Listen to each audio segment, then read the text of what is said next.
The next biome we're going to talk about is the tundra. Tundra comes from the Latin word tuntiri. Tuntiri actually means treeless land or frozen desert. In the tundra, there's very little rainfall, kind of like a desert, but a slight little bit more. The average yearly rainfall is 30 to 50 centimeters. That's only 12 to 20 inches in 1 year. Remember, a desert gets 25 centimeters or less. So there you can see a tundra really is like a frozen desert.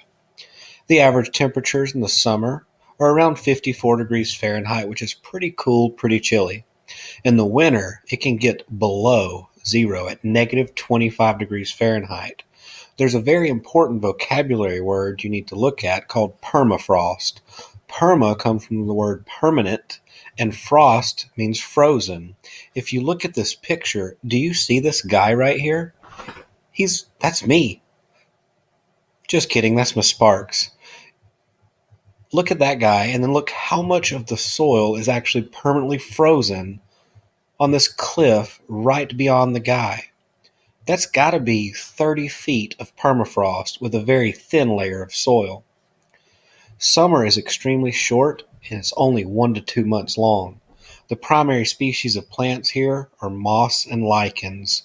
You will see some grass, but notice that soil layer is so thin, maybe that's the reason there are no trees. Some of the animals you'll find in the tundra, especially in the summer, many mosquitoes and insects will come out once the snow melts in those puddles of water, and you'll find gnats, mosquitoes, and other beetles and flies. Caribou, polar bears, Arctic fox, wolves are found here, snow rabbits, and the snowy owl. Notice most of these animals' color is white, probably so they're camouflaged and blend in with the snow. There are two types of tundra, though. I didn't separate this biome into two different biomes, but there are two different types of tundra.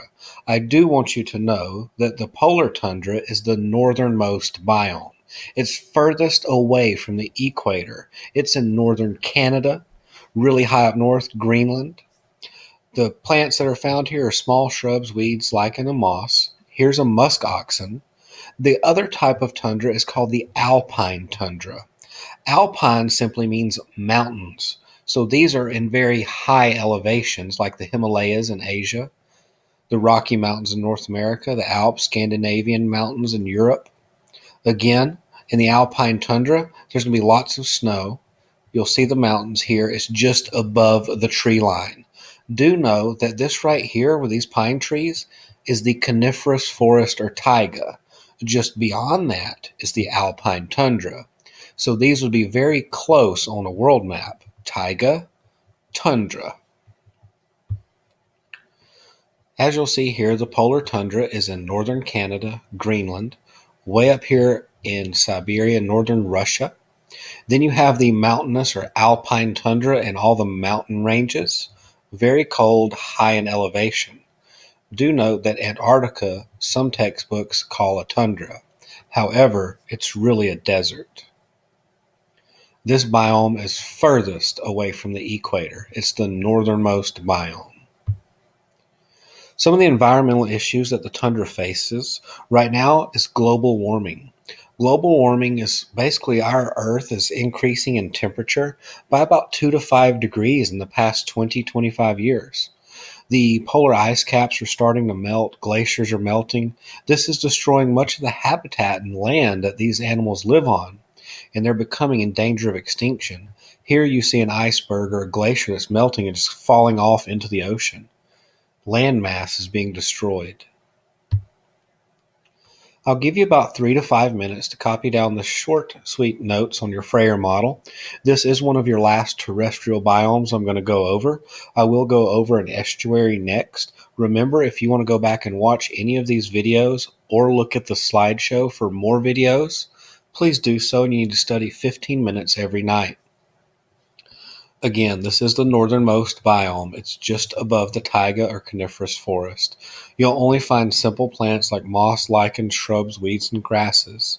Many of the animals like caribou, reindeer, birds, insects, wolves, musk oxen, polar bears, penguins, Arctic fox, snowy rabbits are usually white. or if they're birds, they migrate south for the winter. Their adaptations will include thick fur. The climate, very short summers, really long, cold, treacherous winters. Annual precipitation is very similar to that of a desert. It has a permanently frozen layer of soil called permafrost. You need to know that. Also know that tundra comes from the Latin word tundere, which means treeless land or frozen desert. Also note there are two types of tundra, the polar tundra, which is furthest north, and the alpine tundra, which is the mountain ranges, high in elevation. Please hit the pause button so you can finish copying your notes.